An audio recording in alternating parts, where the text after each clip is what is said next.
നമസ്കാരം. ഞാൻ ഡോക്ടർ അഖില മധു. ഗർഭപാത്രം താഴ്ന്നു വരുന്നത് പോലെ തോന്നുന്നു എന്ന് പറഞ്ഞു. ഒരു ബുദ്ധിമുട്ട്. ഈ ബുദ്ധിമുട്ട് സാധാരണഗതിയിൽ നല്ലോണം കുറേ 3-4 തവണ പ്രസവിച്ച സ്ത്രീകളിലോ അല്ലെങ്കിൽ ഡെലിവറി സമയത്ത് എന്തെങ്കിലും പ്രശ്നങ്ങൾ ഉണ്ടാവുമ്പോഴോ, അതായത് വയറിന് ഒരുപാട് സ്ട്രെസ്സ് കൊടുക്കുക, അതേപോലെ കുട്ടി പുറത്ത് വരായ്ക, അതുകൊണ്ട് സ്ട്രെയിൻ ചെയ്യുക, അങ്ങനെയൊക്കെയുള്ള കണ്ടീഷൻസിലാണ് സാധാരണ ഇങ്ങനെയൊക്കെ കാണാറ്, ഈ ബുദ്ധിമുട്ടൊക്കെ പറയാറ്. പക്ഷെ താങ്കൾ പറഞ്ഞ ഒരു കാരണം കൊണ്ട് ഉണ്ടാവണം എന്ന് തോന്നുന്നില്ല. എന്തായാലും ഞാനൊരു 4-5 എക്സസൈസുകൾ പറഞ്ഞുതരാം. ഇപ്പോൾ പ്രസവിച്ച് കിടക്കുന്നതാണെന്ന് പറഞ്ഞു, അപ്പോൾ അതുകൊണ്ട് തന്നെ പിന്നെ കുട്ടിക്ക് പാല് കൊടുക്കുന്നതുകൊണ്ടും ഉള്ളിലേക്ക് കഴിക്കാൻ മരുന്നുകളൊന്നും പറയുന്നില്ല. എക്സസൈസ് പറഞ്ഞുതരാം. നമ്മൾ മലർന്ന് കിടക്കുമ്പോൾ, എപ്പോൾ കിടക്കുകയാണെന്നുണ്ടെങ്കിലും മലർന്ന് കിടക്കുമ്പോൾ ആസനത്തിൻ്റെ അടിയിൽ തലയണ വെച്ചിട്ട് കിടക്കുക. നമ്മൾ തലഭാഗത്താണ് സാധാരണ വയ്ക്കാറ്. അതിന് പകരം തലയുടെ ഭാഗത്ത് വെക്കണ്ട, ആസനത്തിൻ്റെ അടിയിൽ തലയണ വയ്ക്കുക. അപ്പം ആ ഭാഗം പൊന്തിയിരിക്കും, തലയുടെ ഭാഗം താഴ്ന്നിരിക്കും. എപ്പോൾ കിടക്കുകയാണെന്നുണ്ടെങ്കിലും അങ്ങനെ കിടക്കുക കുറച്ച് കാലത്തേക്ക്. പിന്നെ അത് മലർന്ന് കിടന്നുകൊണ്ട് ചെയ്താലും മതി. നമ്മളിപ്പോൾ ഒരു മൂത്രം ഒഴിച്ചുകൊണ്ടിരിക്കുകയാണ് എന്നുണ്ടെങ്കിൽ നമ്മൾ പെട്ടെന്ന് മൂത്രം നിർത്താൻ വേണ്ടിയിട്ട് നമ്മൾ ഉള്ളിലേക്ക് വലിക്കും. അപ്പം അതേപോലെ മലർന്ന് കിടന്നുകൊണ്ട് ചെയ്യാം. അതായത് ആ ഭാഗം ഉള്ളിലേക്ക് വലിച്ചു പിടിക്കാം. അങ്ങനെ ഒരു 2-3 സെക്കൻഡ് ഹോൾഡ് ചെയ്യുക, പിന്നെ വീണ്ടും റിലീസ് ചെയ്യാം. അതേപോലെ അങ്ങനെ ഒരു 4-5 മിനിറ്റ് അങ്ങനെ ചെയ്യുക. ഉള്ളിലേക്ക് ഇങ്ങനെ വലിച്ചു പിടിക്കുക, വീണ്ടും വിടുക. അത് ഒരു എക്സസൈസ്.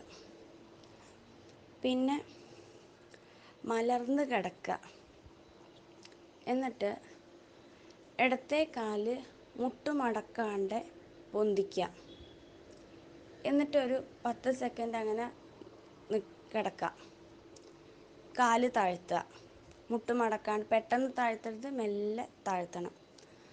അത് കഴിഞ്ഞ് വലത്തെ കാലും അതേപോലെ മുട്ടുമടക്കാണ്ട് പൊന്തിക്കുക. എത്ര കണ്ട് പൊന്തിക്കാൻ പറ്റുമോ അത്രയും പൊന്തിക്കാം. എന്നിട്ട് മെല്ലെ സാവധാനത്തിൽ കാല് താഴ്ത്തുക. ഇങ്ങനെ ഒരു 10 തവണ മാറി മാറി ചെയ്യാം. ഇനി വേറൊരു എക്സസൈസ്. മലർന്ന് കിടക്കുക, കിടന്നതിന് ശേഷം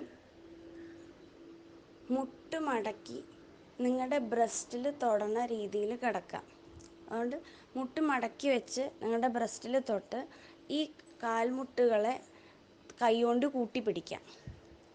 അങ്ങനെ കൂട്ടിപ്പിടിച്ചിട്ട് ഇങ്ങനെ ഒരു 10 മിനിറ്റ് അങ്ങനെ കിടക്കാം. അത് അങ്ങനെ മടക്കുക, പിന്നെ ഒന്ന് നിവർത്തുക. അത് കഴിഞ്ഞിട്ട് വീണ്ടും മടക്കുക, വീണ്ടും നിവർത്തുക. അങ്ങനെ മടക്കിയിരിക്കുന്ന പൊസിഷനിൽ ഒരു 2-3 മിനിറ്റ് അങ്ങനെ കിടക്കുക. അത് കഴിഞ്ഞിട്ട് കാല് നിവർത്തുക മെല്ലെ. അത് കഴിഞ്ഞിട്ടൊന്ന് റിലാക്സ്ഡ് ആയതിനു ശേഷം വീണ്ടും മുട്ടുമടക്കുക, അങ്ങനെ കുറച്ച് നേരം കിടക്കുക, വീണ്ടും കാല് നിർത്തുക. ഇങ്ങനെ ഒരു 10 മിനിറ്റ് ചെയ്യാം. പിന്നെ വേറൊരു എക്സസൈസ്, കമിഴ്ന്ന് കിടക്കുക. കമിഴ്ന്ന് കിടന്നിട്ട് നിങ്ങളുടെ വയറിൻ്റെ ഭാഗം മാത്രം പൊന്തിക്കുക. നമ്മുടെ ബ്രസ്റ്റിൻ്റെ ഭാഗവും മുട്ടും തൊടയും കാലിൻ്റെ വിരലും ഒക്കെ നിലത്ത് മുട്ടിയിട്ടാവും. വയറിൻ്റെ ഭാഗം മാത്രം പൊന്തിക്കുക. അങ്ങനെ മെല്ലെ പൊന്തിക്കുക, കുറച്ച് നേരം ആ പൊസിഷനിൽ കിടക്കുക. അത് കഴിഞ്ഞിട്ട് വീണ്ടും താഴ്ത്തുക, വീണ്ടും പൊന്തിക്കുക, വീണ്ടും താഴ്ത്തുക. അങ്ങനെ അതൊരു 10 മിനിറ്റ് ചെയ്യാം. പിന്നെ വേറൊരു എക്സസൈസ്, മലർന്ന് കിടക്കുക. മലർന്ന് കിടന്നതിന് ശേഷം ഇതേപോലെ വയറിൻ്റെ ഭാഗം പൊന്തിക്കുക. ആദ്യം ഒരുപാടൊന്നും പൊന്തില്ല, നമ്മൾ പൊന്തി പൊന്തി എന്തായാലും ഒരു ഷേപ്പിലാവും. അപ്പോൾ എന്തായാലും ആദ്യത്തെ ദിവസമൊന്നും അങ്ങനെയൊന്നും പെട്ടെന്ന് തന്നെ ആവില്ല. അപ്പം എത്ര മെല്ലെ മെല്ലെ മെല്ലെ ആവുള്ളൂ അത്. അപ്പോൾ അതുകൊണ്ട് തന്നെ എത്ര കണ്ട് പൊന്തിക്കാൻ പറ്റും ആദ്യത്തെ ദിവസം ചെയ്യുകയാണെങ്കിൽ എത്ര പൊന്തിക്കാൻ പറ്റും അത്രയും മതി. പക്ഷെ എന്നാലും കുറച്ച് ഒന്ന് പൊന്തിക്കുക. അങ്ങനെ അങ്ങനെ ഒരുപാട് നേരം കമന്ന് കിടക്കുന്നത് പോലെ മലർന്നിട്ട് അങ്ങനെ ഒരുപാട് നേരം കിടക്കാൻ പറ്റില്ല. അപ്പോൾ അതുകൊണ്ട് തന്നെ ഒരു 5-10 സെക്കൻഡ് അങ്ങനെ നിൽക്കാൻ പറ്റുവെച്ചാൽ നന്നായി. അങ്ങനെ നിൽക്കുക, മെല്ലെ സാവധാനം കിടക്കുക. അത് കഴിഞ്ഞിട്ട് വീണ്ടും അതേപോലെ ആ പൊസിഷനിലേക്ക് വരിക. അതായത് ബാക്കി നമ്മുടെ കഴുത്തിൻ്റെ ഭാഗവും തോൾ ഭാഗവും കാലും മാത്രമായിരിക്കണം നിലത്ത്, ബാക്കിയുള്ള ഭാഗം പൊന്തിയിട്ടായിരിക്കണം.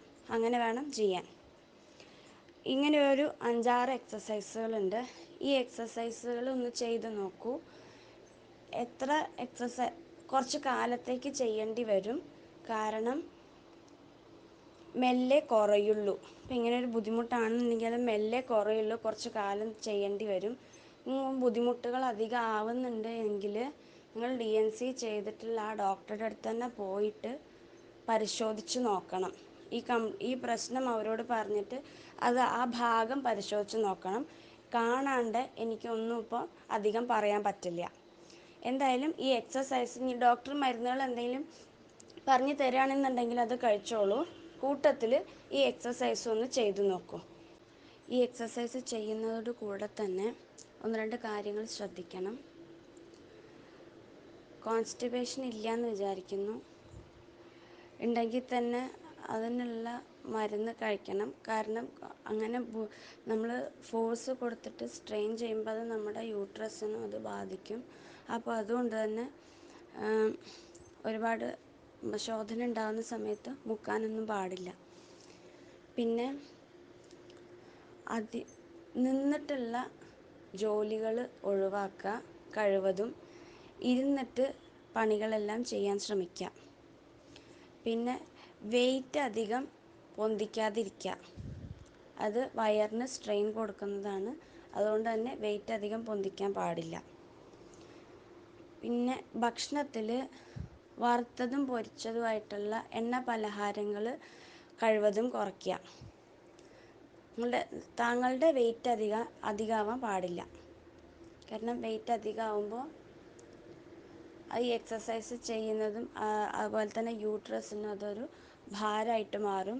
അപ്പോൾ അതുകൊണ്ട് തന്നെ എക്സസൈസ് ചെയ്യുമ്പോൾ അതിനുള്ള എഫക്റ്റ് വരാൻ കുറച്ച് സമയമെടുക്കും. അപ്പോൾ അതുകൊണ്ട് തന്നെ വെയിറ്റ് അധികം കൂടാതിരിക്കാൻ നോക്കാം. ഇത്രയും കാര്യങ്ങളൊന്ന് ശ്രദ്ധിക്കാം. Thank you.